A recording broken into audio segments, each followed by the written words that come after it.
This is Valley News Live at 6. We begin with a live sky cam from our sister station in Williston. The wind has been blowing there most of the day, and you can see small snowflakes every once in a while. Temps are around 30 degrees at this hour. The streets are wet and will probably take on a whiter look with snow to come. Here's what it looks like right now in Fargo. Traffic moving without a problem. The interstate is dry, but the sky is gray and cloudy. There's something out there. The question is, how bad will it get? Let's find out from Hutch Johnson, who is here with the very latest information. Hutch? Thanks so much, Mike. Well, let's start with a look at our timeline, because some of us will see snow at different times, and this system is complex, and it's a long-lived system that will begin tonight in western and central portions of North Dakota and shift eastward as we go into the day on Thursday. So for tonight, rain will begin for many of our areas. Snow will approach from the west overnight and could be snowing in the Devil's Lake Basin by daybreak.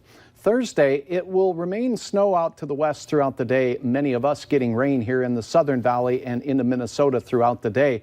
But accumulations by the end of Thursday approaching a foot for some of our western counties. Friday and Saturday will be more impactful with wind and heavy bands of snow from the southern and northern valley into parts of northwest Minnesota.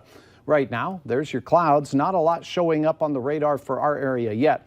Winter storm warning has been issued because we're highly confident that heavy snow and winds will impact the Devil's Lake Basin and James River Valley as we go through Friday.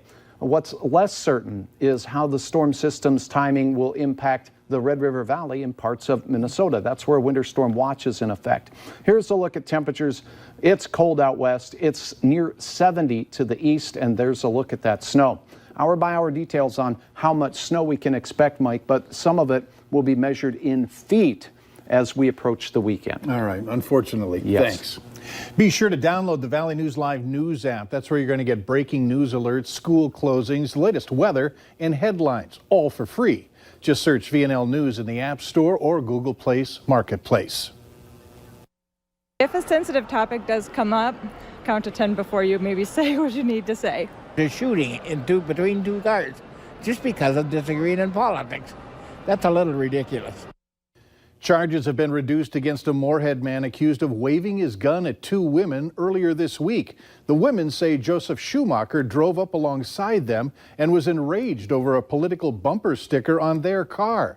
Valley News Team's Joshua Pagaro has more on the case and how the incident shines a light on how divisive political interactions have become. Whether it's at the water cooler or dinner table, talking politics has gotten out of hand. An extreme case was being heard in court where Joseph Schumacher appeared in handcuffs for a road rage incident. The 27-year-old is accused of targeting two women over their political views. Police say Schumacher got into an argument with the women for having an Elizabeth Warren bumper sticker. Warren is one of a dozen Democratic candidates running for president. Schumacher's vehicle had a Trump-Pence sticker. Their back and forth escalated into Schumacher waving a loaded gun at the women. After the incident, police found him at a restaurant wearing a Trump 2020 cap and located two loaded pistols in his car.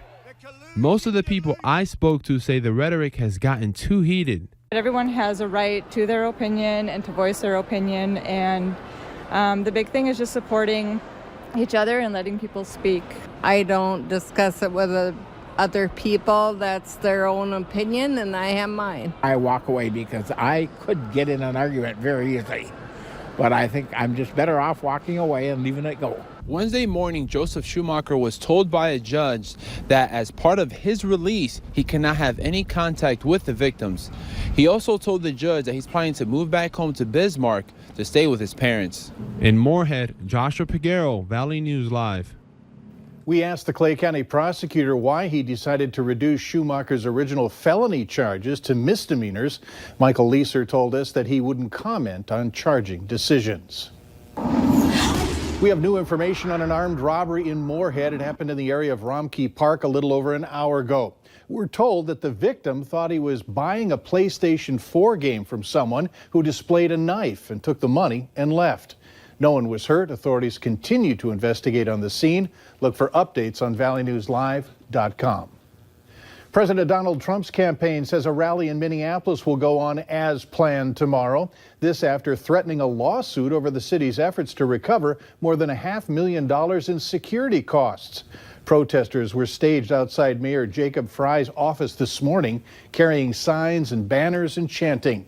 The flap over the cost of the rally at the Target Center escalated after a Twitter spat between the president and the mayor, who insists that taxpayers should be reimbursed for the city's cost to have the event. West Fargo police are asking for your help locating this individual, Jake Rindahl. He has multiple open warrants, including driving under the influence and failure to complete community service. You have any information on him or his whereabouts, call your local law enforcement. The 44-year-old man accused of killing a woman and covering up the crime by setting a North Fargo apartment on fire says he didn't do it. Sheldon Davis formally pleaded not guilty to the murder and arson charges this morning. The body of 52-year-old Denise Anderson was found in an apartment fire in North Fargo in August. Davis asked for a reduction in bail today, saying that he is not a flight risk and that he poses no danger to the public. The judge kept it at $1 million. Don't forget the NDSU Bison kickoff at 1 p.m. on Saturday, which means you can join us here at noon for the Farmers Union Insurance Bison football pregame show. And we'll take you right up to kickoff. Watch it all live right here on KVLY and the KFYR Bison Football Network. Later on Valley News Live at 6, do what you can to keep yourself as healthy as possible. This flu season, experts say it could be a bad one.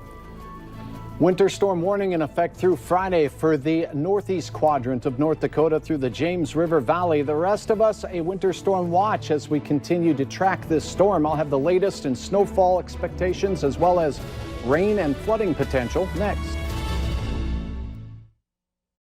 You're watching Valley News Live.